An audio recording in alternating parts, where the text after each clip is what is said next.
ভাঙড় বিধানসভার সমস্ত অধিবাসীগণ, সত্যি আমি ধন্য হয়েছি এবং আইএসএফের চেয়ারম্যান নওশাদ সিদ্দিকী সাহেব আমাকে এই যে দায়িত্ব দিয়েছেন, এই দায়িত্বকে আমি গুরুদায়িত্ব হিসেবে পালন করার চেষ্টা করব। আর এই ভাঙড় বিধানসভায় যে অরাজকতা সৃষ্টি হয়েছে, এই অরাজকতাকে, দুর্নীতিকে আমরা পুরো শিকড় থেকে উৎখাত করার জন্য প্রয়াস চালাবো। এর জন্য আপনাদেরকে এই বিধানসভার কোনো বিরোধী আর কোনো দল থাকার কথা নয়, শুধু আইএসএফ, অনলি খাম চিহ্নে ভোট হবে। আপনারা সবাই প্রস্তুত আছেন? শুধুমাত্র খাম চিহ্ন হবে। ভাঙড়ের বিধানসভার যিনি এই দুষ্কৃতির যে মেন কালোবাজারি, উনাকে আমরা ইতিমধ্যে গ্যারেজ করে দিয়েছি। আরও একজন ব্যক্তি ঘোরাফেরা করছেন, শুনলাম নাকি কিছুদিন আগে বোম টোমও ফেলছেন। আমরাও ওকে কিছুদিনের মধ্যে গ্যারেজ করার ব্যবস্থা করছি।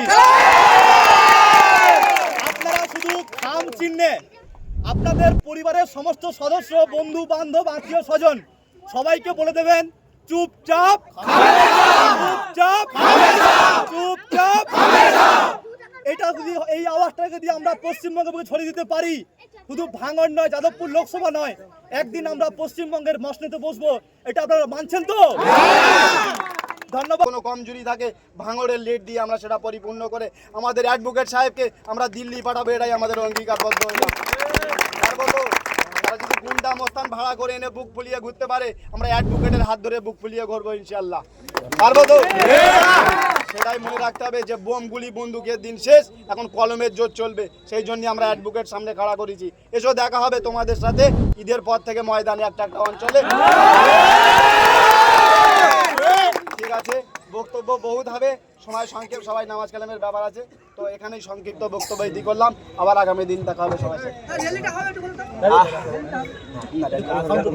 আমরা আমাদের প্রার্থী মহাশয় তিনি এসছেন, আমাদের যে সমস্ত আগত নেতৃত্ববর্গ, অঞ্চল নেতৃত্ব সহ ব্রাঞ্চ নেতৃত্ব, বুথের নেতৃত্ব এবং ইলেকট্রিক মেম্বার সকলকে বলবো, আমরা নিজেরা অঞ্চল কমিটির সঙ্গে যোগাযোগ রাখবো। 2-1 দিনের মধ্যে আমাদের লোকসভা নির্বাচনের যে পার্টির কার্যকলাপ, প্রচারে, নির্বাচনীয় প্রচারে যে সমস্ত কার্যকলাপ, আমরা সবটাই ওপর থেকে নওশাদ ভাইয়ের নির্দেশে আমরা সিলেক্ট করে অঞ্চলে অঞ্চলে নামিয়ে দেবো। তারপর আমরা আমাদের প্রার্থীর কোথায়, কোন তারিখে, কোন মোড়ে, কোন বাজারে, কোন গ্রামে নিয়ে যাওয়া হবে, সব কিছুটা আমাদের প্রার্থীর নিয়ে আমরা আলাপ আলোচনা করি, আমরা প্রোগ্রাম সেটিং করব।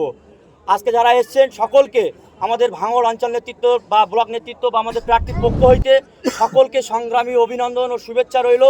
আগামী দিনে প্রত্যেকেই প্রত্যেকের বুথ কর্মীদেরকে নিয়ে বুথ মিটিং করেন। কেন আমরা বিগত আজ 1 মাস যাবৎ আমরা প্রার্থী কে হচ্ছে, জোট হচ্ছে, নানান ধোঁয়াশার মধ্যে ছিলাম।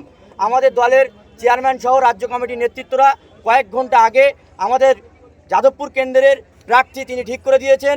আমাদের কাজ হলো বুথের নেতৃত্ব ঐক্যবদ্ধ হয়ে বুথের সাধারণ মানুষদের কাছে যাওয়া, মানুষের কাছে প্রচারে যাওয়া এবং আগামী 1 এপ্রিলে যে ভোট হবে, নির্বাচন হবে, চুপচাপ খামে চাপ এবং দিওয়াল লেখাতে শুরু করে মোড়ে মোড়ে ক্যাম্পিং, এই সমস্ত কাজে আমরা ব্যস্ত থাকব। আজকের এই সভা বা এই প্রার্থী আলোচনা এখানেই সংক্ষিপ্ত করা হলো। আপনারা সবাই ধীরে ভেবে নিজেদের বাড়িতে যান, নিজেদের গ্রামে যান, নিজেদের বুথের কর্মীদেরকে বলেন যে আমরা একটা বিশিষ্ট আইনজীবী, যিনি ইয়ং 27 থেকে 28 বছরের একজন যুবক প্রার্থী, যেরকম আমরা বিধায়ক সাহেবকে পেয়েছি, তেমন আমরা আগামী দিন এমপি হিসেবে আমরা পেতে চলেছি। তাই মানুষকে